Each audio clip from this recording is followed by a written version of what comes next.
plant growth and development. You have already studied the organization of a flowering plant in chapter 5. Have you ever thought about where and how the structures like roots, stems, leaves, flowers, fruits, and seeds arise, and that too in an orderly sequence? You are by now aware of the terms seed, seedling, plantlet, mature plant.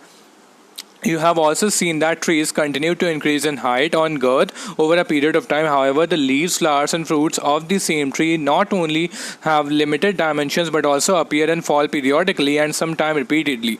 Why does vegetative phase precede flowering in a plant? All plant organs are made up of a variety of tissues. Is there any relationship between the structure of a cell, a tissue, an organ, and the function they perform? Can the structure and the function of these be altered? All cells of a plant are descendants of the zygote. The question is then, why and how do they have different structural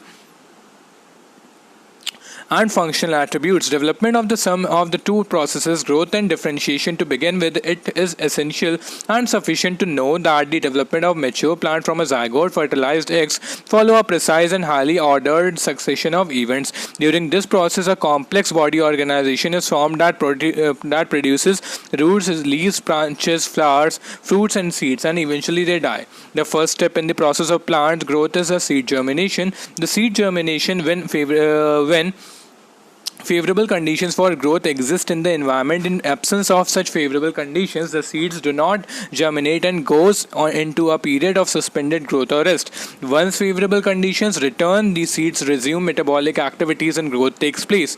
In this chapter, you shall also study some of the factors which govern and control these developmental processes. These factors are both intrinsic, internal, and extrinsic, external to the plant.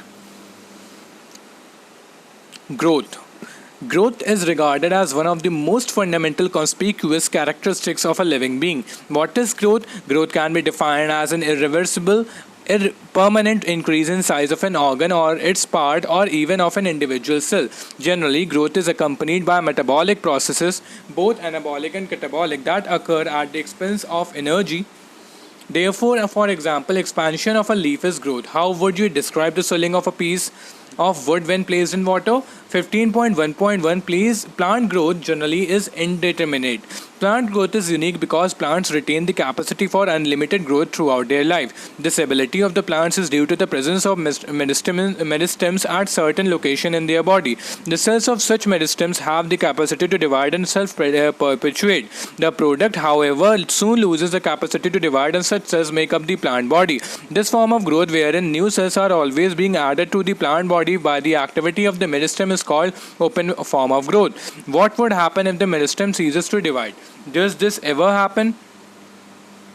In chapter 6, you have studied about the root apical meristem and the shoot apical meristem. You know that they are responsible for the primary growth of the plants and principally contribute the elongation of the plant growth.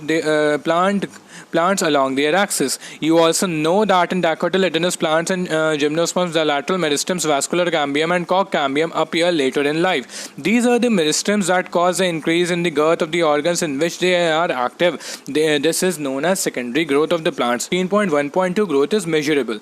Growth at a cellular level is principally a consequence of increase in the amount of protoplasm. Since increase in protoplasm is difficult to measure directly, one generally measures some quantity which is more or less proportional to it. Growth is therefore measured by a variety of parameters, some of which are increase in fresh weight, dry weight, length, area, volume, and cell number. You may find it amazing how to know that one single maize root apical meristem can give rise to more than 17,500 new cells per hour, whereas cells in a watermelon may increase in size by up to 350,000 times. In the the growth is expressed as increase in cell number. The latter expresses growth as increase in size of the cell. When the growth of a pollen tube is measured in terms of its length, an increase in surface area denotes the growth in the dorsiventral leaf. 15.1.3 Phases of growth. The period of growth is generally divided into three phases, namely meristematic, elongation, and maturation. Let us understand this by looking at the root tips. The constantly dividing cells both at the root apex and the shoot apex represent the meristematic phase of the growth. The cells in this region are rich in protoplasm and possess large conspicuous nuclei.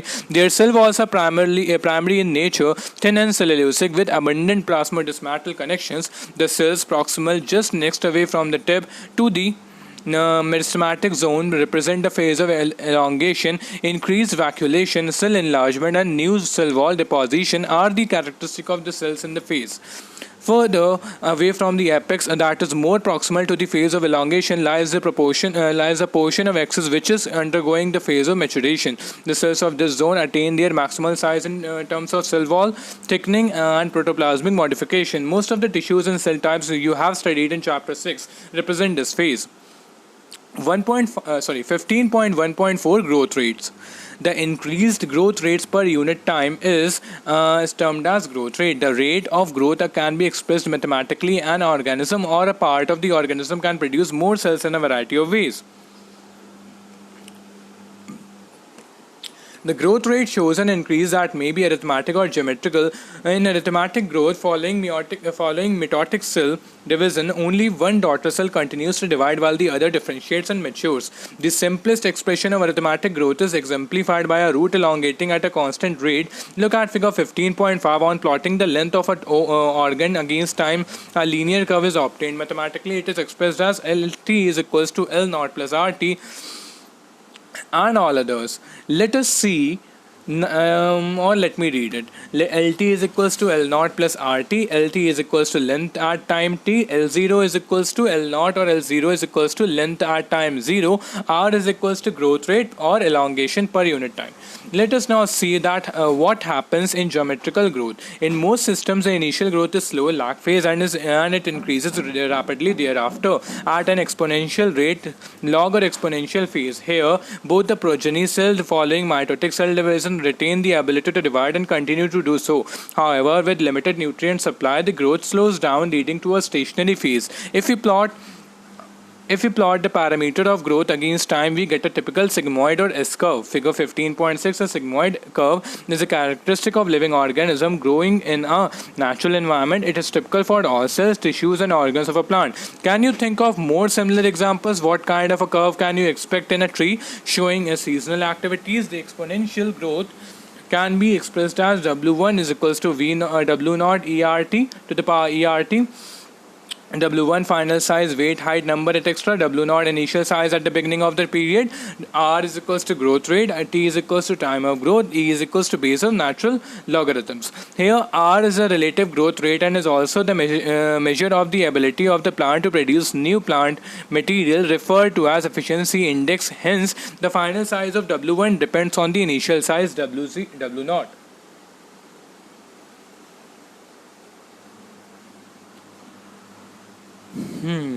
So the next page, quantitative comparisons between the growth of living systems can also be made in two ways. Measurement and the comparison of total growth per unit time is called the absolute growth rate. The growth of the given system per unit time expressed on a common basis per unit initial parameter is called the relative growth rate. In figure 15.7, two leaves A and B are drawn that are of different sizes but shows absolute increase in the area in the given time to give leaves A1 and B1. However, one of them shows much higher relative growth rate. Which one and why? 15.1.5 Conditions for growth. Why do you not try to write down and what you think are necessary conditions for growth? The list may have water, oxygen, and nutrients as well as very essential elements for growth. The plant cells grow in size by cell enlargement, which in turn requires water. Turgidity of the cell helps in extension of growth.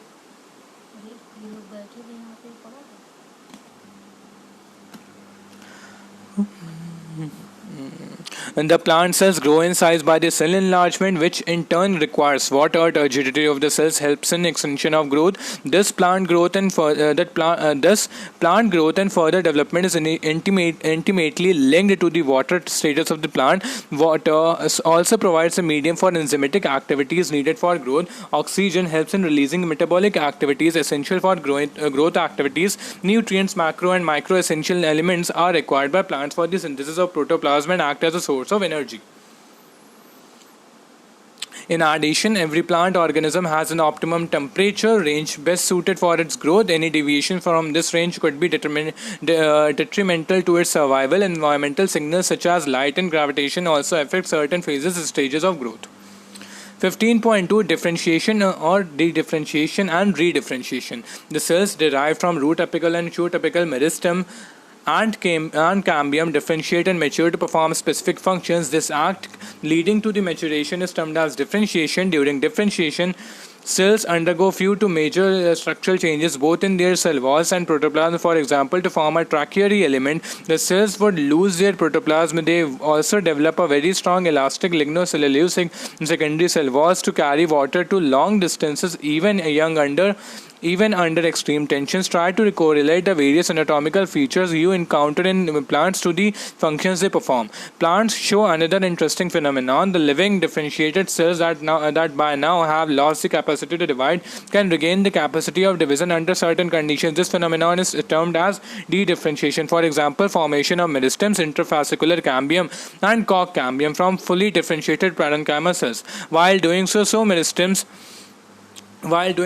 meristems tissues are able to divide and produce cells that once again lose the capacity to divide but mature to form specific functions, that is, get redifferentiated. List some of the tissues in a woody dicotyledonous plant that are the products of redifferentiation. How would you describe a tumor? What would you call the parenchyma cells that are made to divide under controlled laboratory conditions during plant tissue culture? Recall, in section 15.1.1, we have mentioned that the growth in plants is open. That is, it can be indeterminate or determinate. Now we may say that even differentiation in plants is open because cells tissues arising out of the same meristem have different structures at maturity. The final structure at maturity of a cell's tissue is also determined by the location of the cell within. For example, cells positioned away from the root apical meristem differentiate as root cap cells, while those pushed to the periphery mature as epidermis.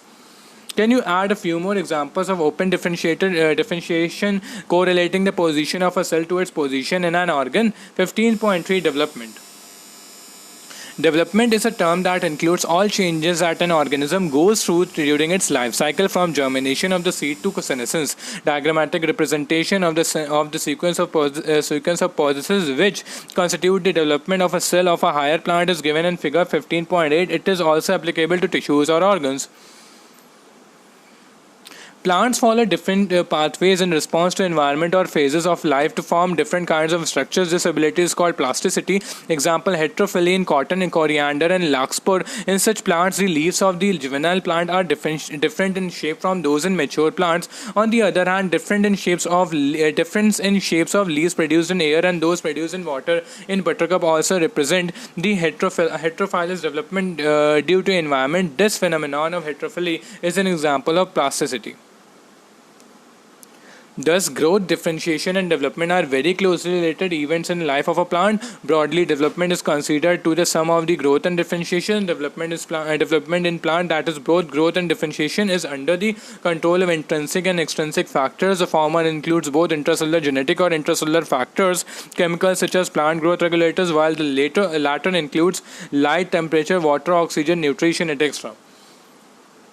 15.4 Plant growth regulators. 15.4.1 Characteristics. The plant growth regulators (PGRs) are small, simple molecules of diverse chemicals composition. They could be indole compounds, indole 3-acetic acid, IAA, adenine derivatives, N6-fluorophurallyl aminopurine, kinetin derivatives of carotenoids, abscisic acid, ABA, terpenes, gibberellic acid, GA3, or gases ethylene, C2H4. Plant growth regulators are variously described as plant growth substances, plant hormones, or phytohormones in literature.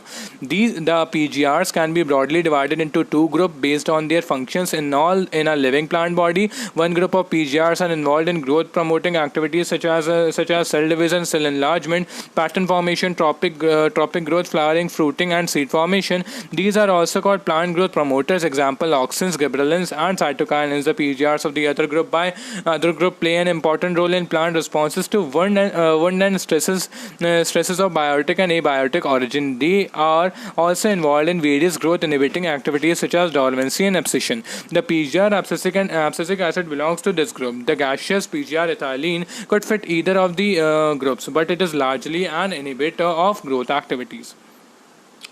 15.4.2 The discovery of plant growth regulators. Interestingly, the discovery of each of the 5 major groups of PGRs have been accidental. All this started with the observation of Charles Darwin and his son Francis Darwin when they observed that the coleoptiles of canary grass responded to a unilateral elimination by growing towards the light source phototropism. After a series of experiments, it was concluded that the tip of coleoptile was the site of transmittable influence that caused the bending of the entire coleoptile. Figure 15.10. Auxin was isolated by F.W. Wendt from tips of coleoptiles of oat seedlings. The Bacane foolish seedling disease of rice seedling was caused by a fungal pathogen Gibberella fujikuroi E. Kurosawa in 1926 reported the appearance of symptoms of the disease in rice seedlings when they were treated with sterile filtrates and of the fungus. The active substances were later identified as gibberellic acid.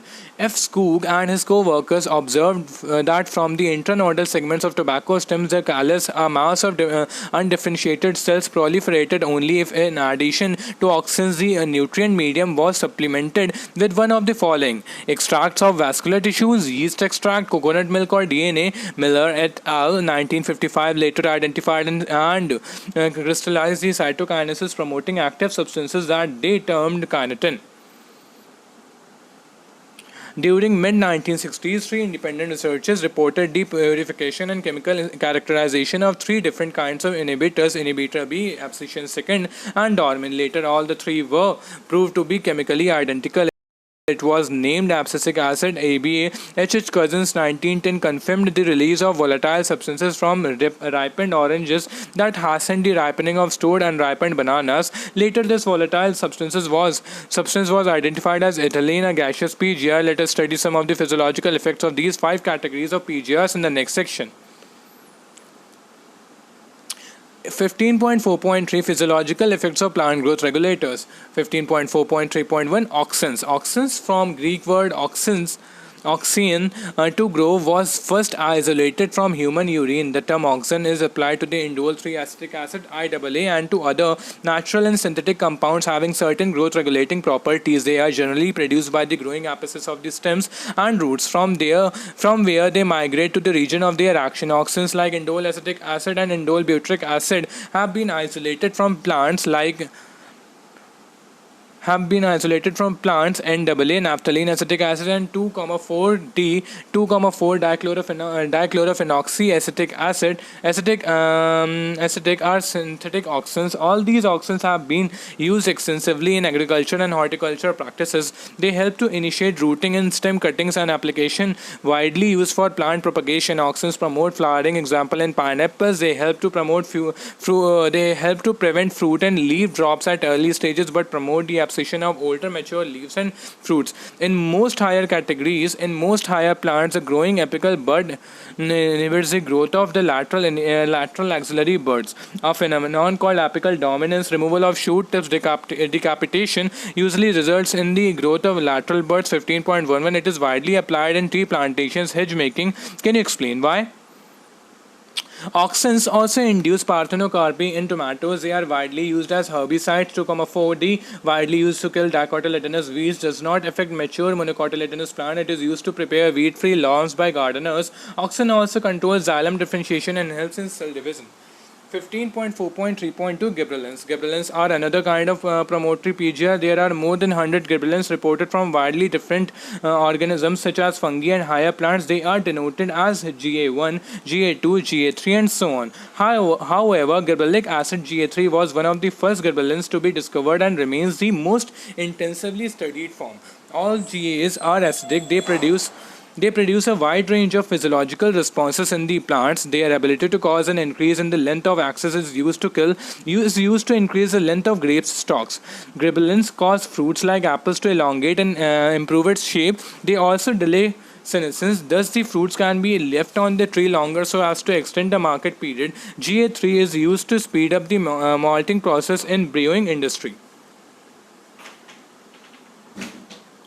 Sugarcane stores carbohydrate as a sugar in their stems. Spraying sugarcane crop with gibberellins increase the length of the stem, thus increasing the yield by as much as 20 tons per acre. Spraying juvenile conifers with GAs hastens the maturity period, thus leading to early seed production. Gibberellins also promotes bolting, internode elongation just prior to flowering in beet, cabbages, and many plants with rosette habit. 15.4.3.3 Cytokinins. Cytokinins have specific effects on cytokinesis and were discovered as kinetin, a modified form of adenine and purine from the autoclaved herring sperm DNA. Kinetin does not occur naturally in plants. Search for natural substances with cytokinin-like activities led to isolation of zeatin from corn kernels and coconut milk. Since the discovery of several naturally occurring cytokinins and some synthetic compounds with cell division promoting activity have been identified. Natural cytokinins are synthesized in regions where rapid cell division occurs. For example, root, apices, developing shoot, birds, young fruits, etc. It helps to produce news, new new leaves, chloroplast in leaves, lateral shoot growth, and adventitious shoot formation. Cytokinins help overcome the apical dominance. They promote nutrient mobilization, which help in the delay of leaf senescence.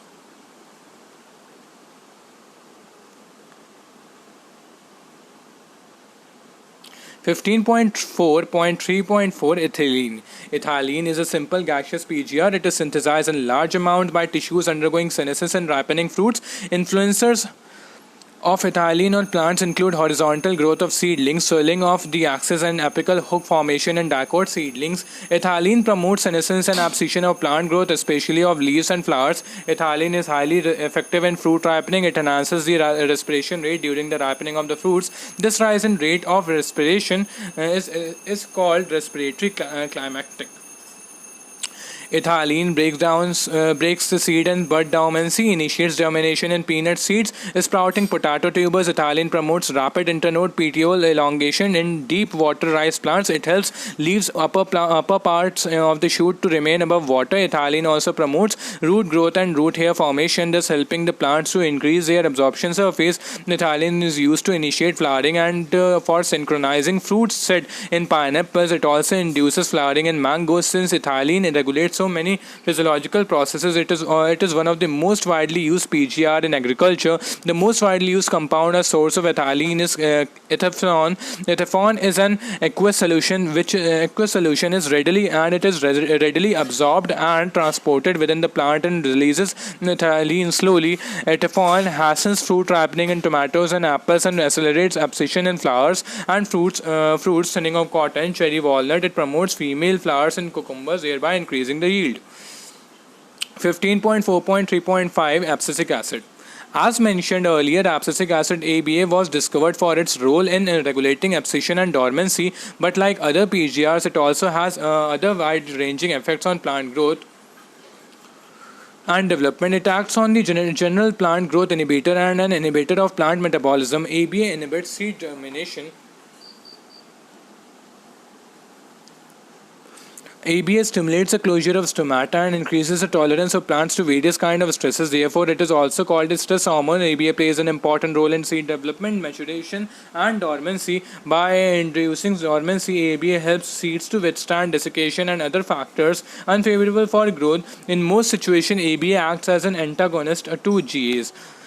We may summarize that for any and every phase of growth, differentiation, and development of plants, one or the other PGR has some role to play. Such roles could be complementary or antagonistic. These could be individualistic or synergistic.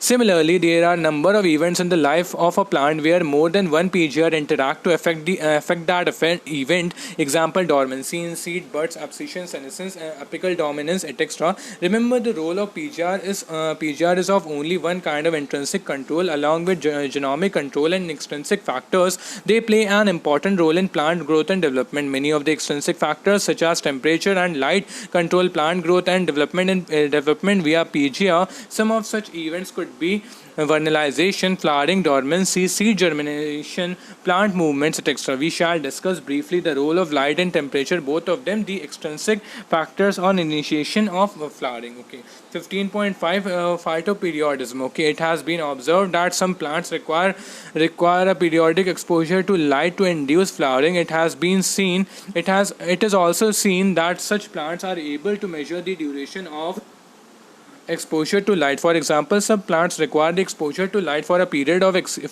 exceeding a well-defined critical duration, while others must be exposed to light for a period less than this critical duration before the flowering is initiated in them. The former group of plants are called long day plants, while the latter ones are termed as short day plants. The critical duration is different for different plants. There are many plants, however, where there is no such correlation between exposure to light duration and induction of flowering response. Such plants are called deneural plants. It is now also known that not only the duration of light period, but that the duration of dark period is also of equal importance. It can be said that flowering in certain plants depend not only on a combination of light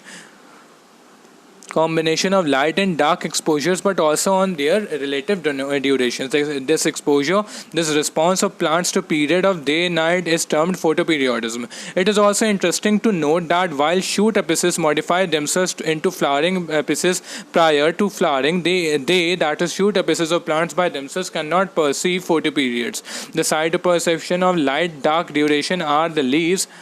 It has been hypothesized that there is a hormonal substance that is responsible for flowering. This hormonal substance migrates from leaves to shoot apices for inducing flowering only when the plants are exposed to necessity inductive photoperiodism. 15.6 Vernalization. There are plants for which flowering is either quantitatively or qualitatively dependent on exposure to low temperature. This phenomenon is termed as vernalization. It prevents precocious reproductive development late in the growing season and enables the plant to have sufficient time to reach maturity. Vernalization refers especially to the promoting of flowering by a period of low temperature.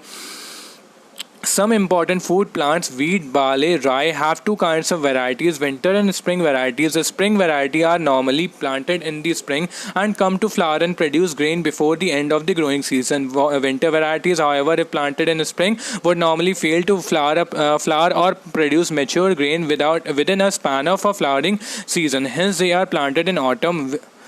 They germinate and overwinter, come out as small seedlings, resume growth in the spring and are harvested usually around midsummer. Another example of vernalization is seen in biennial plants. Biennials are monocarpic plants that normally flower and die in the second season.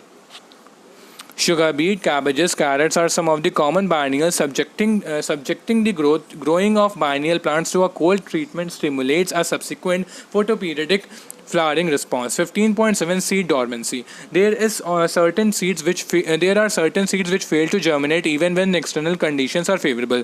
Such seeds are understood to be undergoing a period of dormancy which is controlled not by external environment but are under endogenous control or conditions within the seed itself. Impermeable and hard seed coat, presence of chemical inhibitors such as abscisic acid, phenolic acid, para-ascorbic acid, and immature embryos are some of the reasons which causes seed dormancy. This dormancy, however, can be overcome through natural means and various other man-made measures. For example, the seed coat barrier in some seeds can be broken by mechanical abrasion using knives, sandpaper, etc., or vigorous shaking. In nature, these abrasions are caused by microbial actions and passage through digestive tract of animals. Effect of inhibitory substances can be removed by subjecting seeds to chilling conditions or by application of certain chemicals like gibberellic acid and nitrates. Changing the environmental conditions such as light and temperature are other methods to overcome seed dormancy. Growth is one of the most conspicuous events in any living organism. It is an irreversible increase expressed in parameters such as size, area, length, height, volume, cell number, etc. It conspicuously involves increased protoplasmic material in plants. Meristems are the sites of growth. Root and shoot apical meristems, sometimes along with intracalary meristem, contribute to the elongation growth of plant axis. Growth is indeterminate in higher plants following seasons. Following cell division in root and shoot apical meristem cells, the growth could be arithmetic or geometrical. Growth may not be, and generally is not sustained at a high rate throughout the life of cell, tissue, organ, organism. One can define three principal phases of growth: the lag, the log, and the senescent phase. When a cell loses the capacity to divide, it leads to the differentiation. Differentiation results in development of structures that is commensurate with the function that cells finally has to perform. General principles for differentiation for cells, tissues, and organs are similar. A differentiated cell may redifferentiate and then redifferentiate.